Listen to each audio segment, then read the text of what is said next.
Okay, pag-usapan ho natin ang mga lodging house hotels, no? So, kung ganun talaga kapag gagala and explorer, kailangan mo talagang maka-experience ng iba't ibang mga staycations, mga transient houses and lodging house and mga cheap hotels. So, dito sa Iloilo City, na-try ho natin dito ay ang kanilang lodging house gawa nung hindi ho tayo naka-avail ng mga hotel, no, nung Dinagyang Festival gawa nung punuan nga lagi. Ang ibig kong sabihin ay wala nang mga bakanting hotel, mapamahal man o mura, no, pinaka mahal hanggang sa pinaka cheapest price na hotel. Maging yung ating soaking staycation sana sa Iloilo na napuntahan natin last year ay hindi na rin available. And ayan, no, maganda na lang, good thing.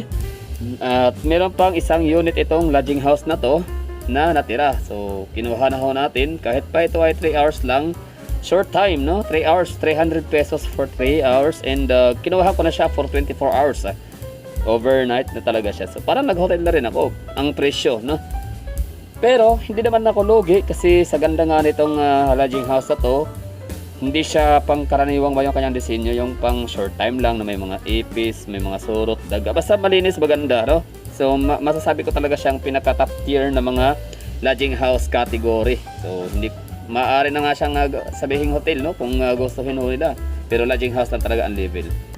At gusto ko rin pala, for today's video, gusto ko lang i-share pala, no, baka shoutout din sa mga nanonood sa akin about mga lodge, no, mga tulugan. Kasi nga ako kung saan nagpupunta, no, iba rin trip natin. Baka kayo magtatanong sa akin na ano ang pinakamagandang lodging house na napasukan or inn, no? Lodging inn. So, yun, masasabi ko na ito na yun. Mura lang siya, 400 pesos for 3 hours, no? Short time na talaga siya, literal. Tapos, the rest is 135 na yata, 125 per hour. So, masaya ako kasi yun ang pinaka main purpose talaga nila dito is short time para nga makapagpahinga ang mga nasa biyahe, no, makapag-napisa naman talaga sa madisgrasya sila dahil nga yung antok pinipigilan, which is hindi maganda yun. So advice ko sa mga bumabiyahe o mga biyahedor, mga moto vlogger, mga driver, mga family driver, basta ganun, no, pamilya, mag-anakan, huwag niyo ipilit, no. Kapag tingin niyo ay naantok na kayo, tingin niyo ay hindi na kaya, hanap kayo ng mga lodging house. So dito sa Iloilo City nakita ko yung pinaka gandang lodging house, no? Hindi siya yung tipihan na yung nakikita natin mga lodging house sa Cubao na grabe yung I mean maganda naman din pero mahal yung sa Cubao, no? Parang hotel na rin, sa bagay Metro Manila. So nasa 1,100 yata yun, no? Tapos ang ganda dito, siguro bago lang siya, no? Bago na itong lodging house. Nung una kong punta dito, way back talaga, no? Kailan lang ba yun? Last year lang, no? Sobrang bilis lang talaga, November. Kaya shout out kay Sir, Team Mark. Basta maraming thank you ka. At dahil sa inyong sinabi sa akin, hindi napaisip ako nga, no? Sabi niya, puntahan mong Dinagyang, no? Ang Dinagyang, Sinulog, tsaka Ati-Atihan ay magkalapit lang ng pitsa na mag-celebrate ng kapistahan nila, no? Festival. Galing, no? So parang hotel pala talaga to. Hindi talaga siya yung typical na lodge, no? Lodging house na napag-alaman natin, no? Na yung short time. Yun, parang hotel. Tinatawagan nila yung Tinawagan ako nung taga rito na baka daw ako kung mag-taxi, silang ikukan lang ako. So, ang galing. Nice one. So nakakahanga lang itong lodging house na to. Kasi para na rin silang hotel, no, na i-assist ka rin nila pagdating sa transportation, no, taxi. Sila na yung nagtawag. So wala siyang pinagkaiba sa mga resort and hotel na napuntahan ho natin all over the Philippines, no, natin mga na-experience. So ang galing, no. So shout out sa mga taga Iloilo na curious, no, dito sa may lodging house na to. Kung ano nga bang hitsura sa loob, so at ano nga ba ang serbisyo na meron sila dito. So ito po, napakagaling po, napakasulit ng 300 pesos per 3 hours or 100 pesos per hour. Kasi nga, ang ganda ng loob, napaka-cozy, napakalinis, no? At saka, napaka-accommodating. Safe, tapos kung meron kayong iniingatang privacy, Yan, no? Ganun naman talaga ang protocol, no? Lahat ng mga hotels and mga inns talagang pinapangalagaan talaga na yung privacy, no, ng mga guests ho nila. Ang ano kasi lodging house, no, madalas talaga natin sila na misinterpret. Madalas ho natin na na-judge, no, na pag lodging house hindi nga talaga maganda ang kanyang reputation, or hindi maganda, affiliated siya with something like, 'di ba, alam niyo na 'yon, yung kalaswaan. Pero dito hindi mo mafe-feel. Tsaka napakalapad ng kama, ng higaan. Basta ibang iba siya sa aking mga napuntahang mga lodging house. Yeah.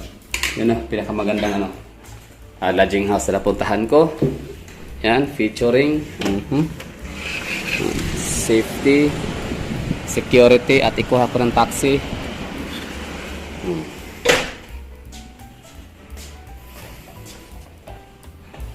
Yan. Oh, ganda. Nice one.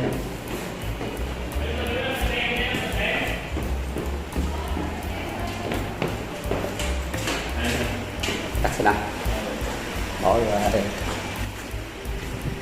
Ganda pa rin ng gantong mga taxi dito, ng bago. Yeah.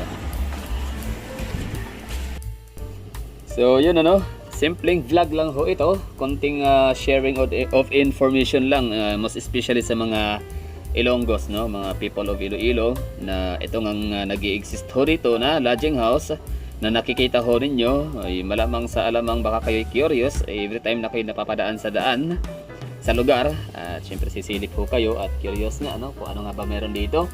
So ito na po yun, lodging house na napaka-cozy, tawag nito yung elegante, no, o ang tawag diyan parang may dignidad ba ang tawag diyan, na decente, no. Looks decent, cheap price but looks decent, in the cozy place, clean, spacious, tsaka maganda talaga, no, sa outside facade, and maging sa kanilang design sa kanilang kwarto, maganda. Tapos security, yun, napaka-safe.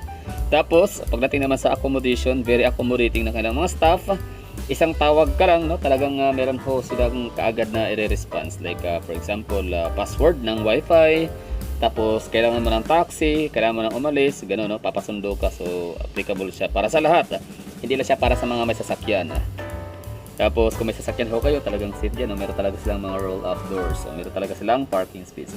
So mura lang siya, 300 pesos, I mean 100 pesos per hour, basta 300 plus 320, mga gano'n, no, ang 3 hours. Tapos the rest is parang basta gana 2,000 plus yung nababayaran ho natin dito, 24 hours. Lagpas ho yun, which is masasabi ko na solid and affordable, no, na-enjoy ko siya, nakatulog, no, na safe ho tayo kaysa naman na mawalan tayo ng malay sa sobrang puyat nga.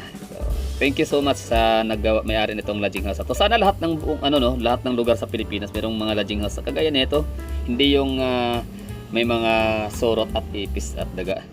Maganda sana, no? Masaya, happy mag